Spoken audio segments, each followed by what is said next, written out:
Your kind of music, weekdays from noon until 3 on AM 1490 WCOR.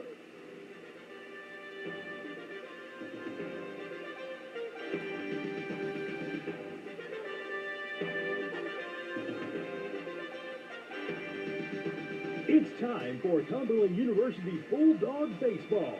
Bulldog Baseball is brought to you by Enterprise Rent-A-Car, the Music City Star, Franklin Family Eye Care, THW Insurance, Southeast Impressions, Signs Now, Family Medical Associates and Pediatrics, Sports World, Emmanuel Baptist Church, Coca-Cola, Petty Orthopedics, Chick-fil-A, and Cumberland University. And now, here's the voice of Bulldog Baseball, Mitch Walters.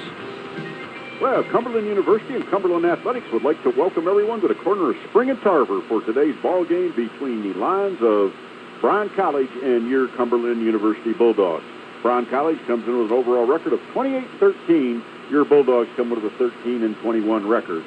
Mid-South Conference standings, atop the pack, Campbellsville, St. Catharines, and Lindsey Wilson, all with 8-3 records. Campbellsville's 20-5 overall, St. Catharines 22-9, Lindsey Wilson 24-14. Your Bulldogs 6-5 in the conference, 13-21 overall. Shawnee State and Georgetown are both 5-6 in the conference. Shawnee's 13-18, Georgetown's 9-13. University of Cumberland's 4-7 in the conference, 17-19 overall, and Pikeville rounds out the conference standings 0-11 and 14-8. Mid-South Conference action today, Shawnee State at West Virginia Tech. The Cumberlands are up in Barberville at Union, Kentucky, and Milligan was scheduled to be at Lindsay, but that has been postponed. And then Bryan here at Cumberland. Yesterday around the conference, everybody was scheduled to play, but the only ball games that were played were the Bulldogs' 5-0 victory down in Pulaski over Martin Methodist, and this Bryan Ball Club here in town today defeated Lindsey Wilson by a score of 4-3 in 6 innings. Brescia at St. Catharines, Campbellsville at IU Southeast, Union at Georgetown, and the Cumberlands at Asbury were all banged due to rain yesterday. CU Sports, only action going on today is this ball game here. Want to let you folks be aware, though, this weekend Mid-South Conference Series against Lindsey Wilson has been moved from Friday, Saturday to Saturday, Sunday, and those games will both begin at 1 o'clock, doubleheader on Saturday, single game on Sunday. 1 o'clock first pitch, 12:45 pregame. Billy, back at the station. Let's take a 1-minute break, and we'll be back with a conversation I had with Bulldog skipper Woody Hunt. If you're planning a weekend trip, the first stop on your itinerary should be Enterprise Rent-A-Car. They're the folks with a wrap car, which means you get the best rental package around. They also offer weekend specials that let you unwrap even better deals. Located on the bypass in Lebanon, they are just around the corner, and they'll even pick you up free. Before you get away, get on the phone and call Enterprise Rent-A-Car at 1-800-RENT-A-CAR. Pick Enterprise, and they'll pick you up. If you are tired of all the traffic and parking hassles of your weekday commute, then ride the Music City Star. With stops in Lebanon, Martha, and Mount Juliet, the Music City Star can get you to work in the mornings and home in the afternoons without the stress. The train also has an evening trip on Fridays for those who want to enjoy downtown Nashville's restaurants and entertainment venues. For ticket and schedule information, visit MusicCityStar.org or call 862-5950. The Music City Star. There is no traffic on the train.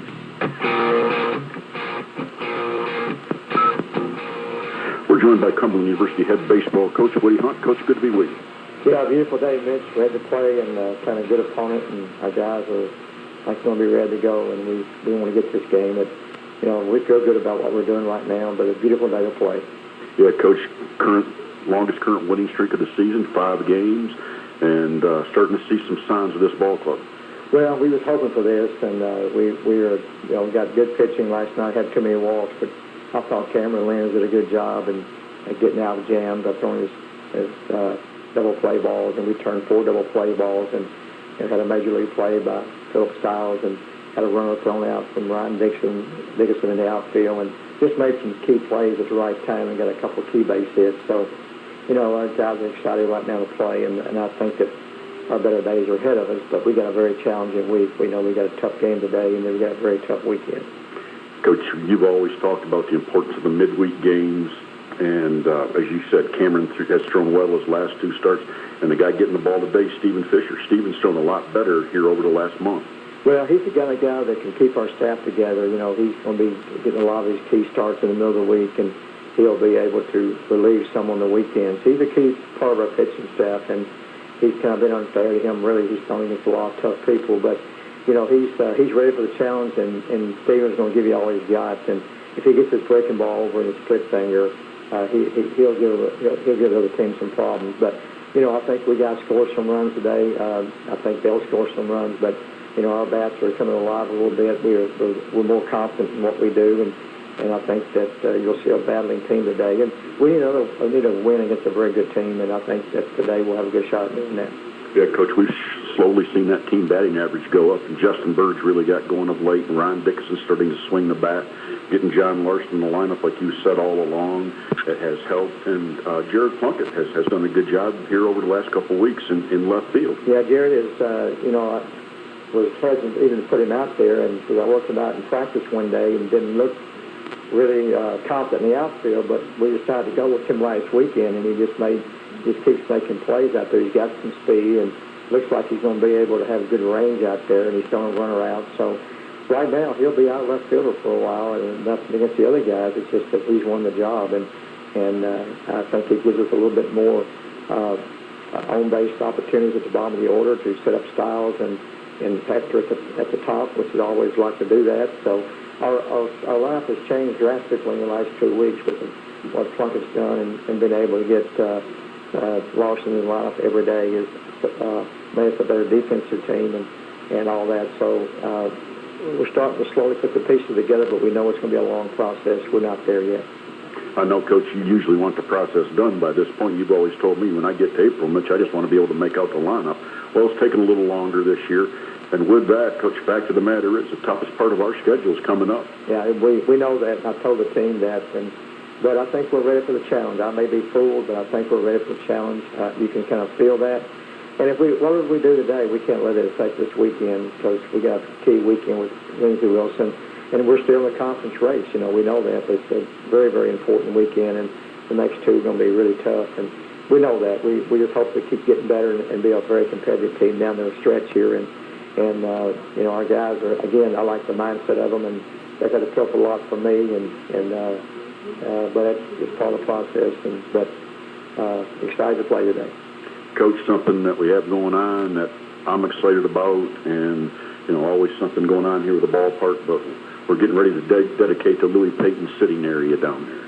Yeah, we're going to do it next Thursday at 11 o'clock, and anybody wants to come out. You know, I don't want people to forget about Louis, and you know him as well as I did. He was just a special person in our community, and I want and our players will all know who he is when they come back and they see what we got done for him. And it's a special time. His family's going to be here. They really appreciate it, and we're going to do it the right way. We've had some donations to pay for the project, and so I'm excited to get that done for old Louis. And again, we just don't want to forget about him. He was a special person, not just for us, but for the whole school and the whole community. Coach, one of just a handful of people I've seen in my time around you that could kind of calm you down or put you in your place when you needed it. Well, Louis had a way of handling me. You know, he was he knew what buttons to push, and Louis had a sense about what was going on. You know, he knew when I was mad, and he knew when I was in a good mood, and he knew when he could ask for $2 and when he couldn't. So he was you know, and I like being around Louis. He's just fun to be around, and you know, he got bad health at the end there, but you know, he's really missed. You know, and so we're just glad to do this. And I guarantee that all the former players and people like you and extra, you know, former guys that worked here and in our athletic department will always remember Louis, and they'll appreciate what we've done for him. Well, Coach, looking forward to talking to you after today's ball game. Okay, thank you, Nick. Back at the station, let's take a 1-minute break, and we'll be back with today's starting lineup.